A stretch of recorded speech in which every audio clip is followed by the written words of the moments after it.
Mengapa semua ini terjadi? Sudah berulang kali kumaafkan, tapi masih saja terulang lagi.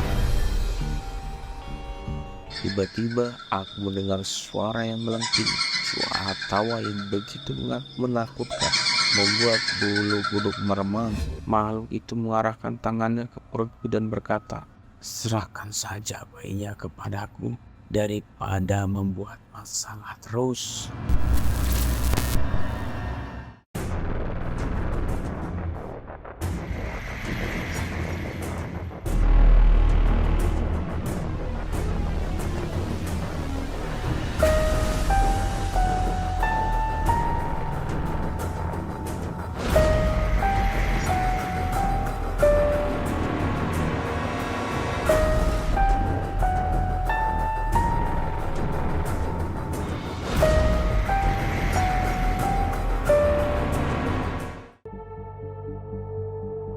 Halo, kembali lagi di channel Ririwa Story. Untuk cerita kali ini, kami masih akan kembali menceritakan sebuah kisah yang diangkat dari thread Kaskus. Kali ini berasal dari miliknya akun Rens09 dengan judul asli Teror Kuntilanak Saat Hamil. Untuk link ceritanya seperti biasa sudah kami taruh di deskripsi ya. Jadi kalau mau baca-baca bisa langsung klik linknya. Langsung aja kita mulai ceritanya.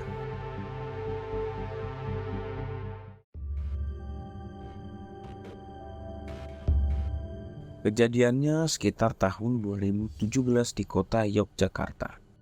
Aku tinggal di sebuah kontrakan kecil dengan satu kamar tidur, teras, dan kamar mandi. Ya, bisa dibilang dari indekos.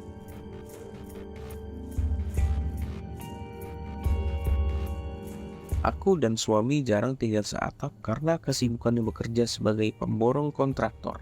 Kami sengaja mengontrak rumah karena rumah kami yang sedang dibangun belum jadi 100%. Awalnya tidak ada yang aneh hingga saat aku mengetahui kenyataan pahit jika suamiku berselingkuh. Selama ini dia jarang pulang bukan karena sibuk bekerja, tapi menikah siri dengan wanita lain. Sejak itu kehidupanku bagai di neraka. Suamiku pulang sering mabuk dan marah-marah, bahkan tak jarang bau kebentah menjadi santapanku sehari-hari. Aku bertahan karena sedang hamil. Usia kandunganku 5 bulan. Dia sering memukulku dan jarang memberi uang karena ketahuan selingkuh. Suatu malam saat kondisi semakin rumit, aku menangis tak tahan dengan perlakuan suami. Mengapa semua ini terjadi? Sudah berulang kali kumaafkan, tapi masih saja terulang lagi. Tiba-tiba aku mendengar suara yang melengking, suara tawa yang begitu menakutkan, membuat bulu kuduk meremang. Aku gemetar ketakutan saat seseorang atau sesuatu lewat di depan jendela kamar kontrakanku. Aku terdiam terpaku karena melihat rambut hitam yang berantakan dan gaun putih yang dikenakannya dari sela-sela jendela. Rasanya jantungku hendak berhenti berdetak.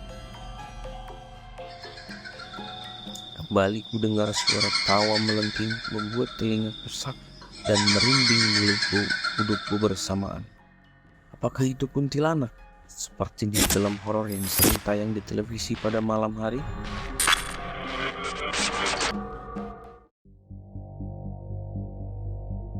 Jujur, aku sangat ketakutan. Sedih dan rasa kecewaku terhadap suami hilang dalam sekejap. Semua berganti menjadi rasa takut yang begitu besar. Malam itu aku tak bisa tidur nyenyak. Biasanya aku mematikan lampu.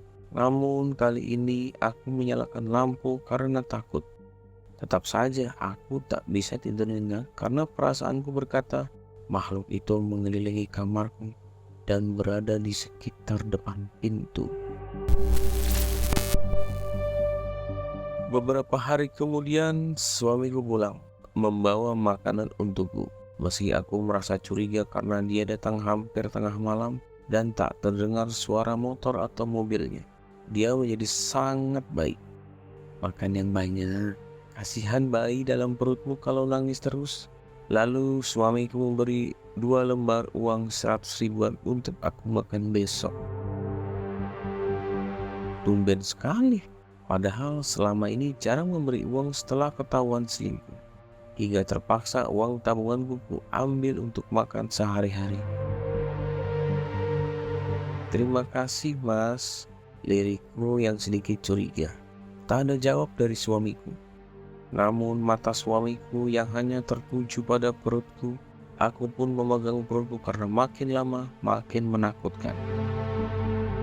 Saat aku selesai makan, membereskan, dan membuang sampah, tak kutemukan sandal atau sepatu suamiku di depan pintu. Lalu siapa yang di dalam? Apakah dia suamiku asli atau saat menengok ke belakang, suamiku mendadak hilang? Betapa kagetnya aku. Lalu aku merengok bungkusan sampah tadi di bak sampah. Ternyata kardus makanan itu berubah menjadi daun pisang. Seketika aku wow. Lalu apa yang aku makan?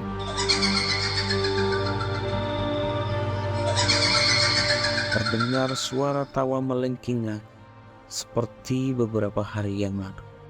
Sialnya, seperti berasal tepat di hadapanku. Saat aku mendongakkan wajah, betapa kagetnya aku melihat sosok berdasar putih yang kotor dengan tanah dan rambut panjang yang menutupi wajahnya.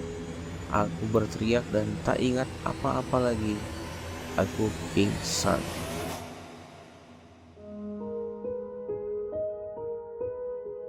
Mbak, sadar mbak, kata seorang yang tak asing membangunkanku. Ternyata ada pemilik kontrakan serta beberapa tetangga yang sudah mengetongku ke kasur. Mbak, pingsan dari jam berapa? Pas Mbak Ola mau sholat subuh, tanya Bu Lis, pemilik kontrakan. Ini sudah subuh. Duh, maaf, tadi malam ada kunti. Saya ketakutan sampai pingsan. Maaf kalau merepotkan. Lirikku pada orang-orang yang masih ada di sekelilingku. Setelah berbicara sejenak, Mbak Ola, tetangga kontrakanku, memberi minum teh hangat padaku. Bu Lis pun menasihati supaya berhati-hati karena aku sedang hamil.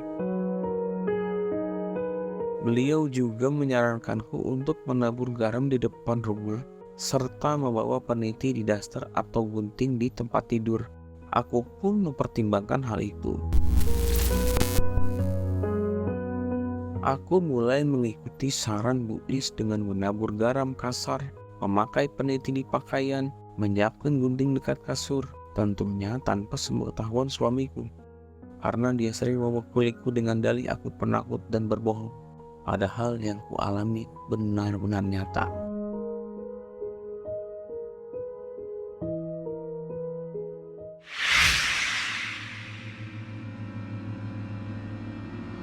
Semua berjalan dengan kacau hingga akhirnya bulan ke-7 kehamilanku kami bercerai. Aku sudah muak dengan perlakuan kasarnya yang hampir membunuhku saat marah ketahuan korupsi 75 juta rupiah hanya demi selingkuhannya. Aku pulang ke rumah orang tua. Posisi sudah hamil tua. Kukira semua akan tenang dan tak akan ada hal mistis lagi. Ternyata aku salah besar. Kuntilanak tak hanya ada di satu tempat. Mereka ada di mana-mana dan mengawasi ibu hamil, apalagi yang sedang bersedih dan sering menangis. Malam itu aku seperti bermimpi tetapi nyata. Kuntilanak rambut putih panjang, muka keriput seperti nenek-nenek dengan mata berlubang hitam, kuku panjang dan runcing berwarna hitam, dan pakaian panjang berwarna putih. Makhluk itu mengarahkan tangannya ke perutku dan berkata, "Serahkan saja bayinya kepadaku daripada membuat masalah terus." Secara sadar aku tolak ucapannya. Tidak akan. Pergi sana. Teriakku yang akhirnya membuat makhluk itu tertawa melengking lalu menghilang.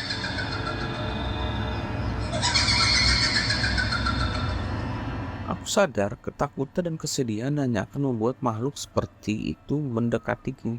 Aku pun memantapkan hati untuk berani.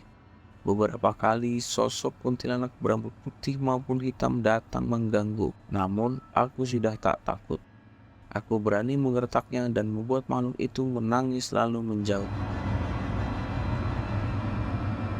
Sampai akhirnya aku melahirkan di bidan dan saat itu ada sosok kuntilanak juga yang menemani persalinanku. Aku tidak takut lagi. Justru aku kasihan pada makhluk itu. Mereka tidak sempat menikmati indahnya menjadi seorang ibu. Mereka tidak bisa menimang anaknya karena suatu hal. Mereka mendekati wanita hamil bukan untuk mengganggu atau untuk menakut-nakuti. Justru mereka itu ingin seperti manusia yang bisa hamil, melahirkan, dan merawat anaknya. Aku sadar makhluk seperti itu juga mempunyai perasaan. Tidak semua makhluk gaib itu menakutkan dan mengganggu.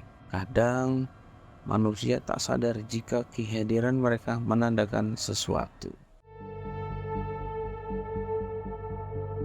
Oke, tadi itu cerita dari akun milik Rens09.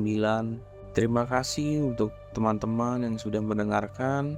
Jika teman-teman mempunyai cerita horor kisah nyata yang ingin dibagi, silakan kirim ceritanya melalui DM ke Instagram @ririwastory. Terima kasih, sampai jumpa di cerita berikutnya. Bye.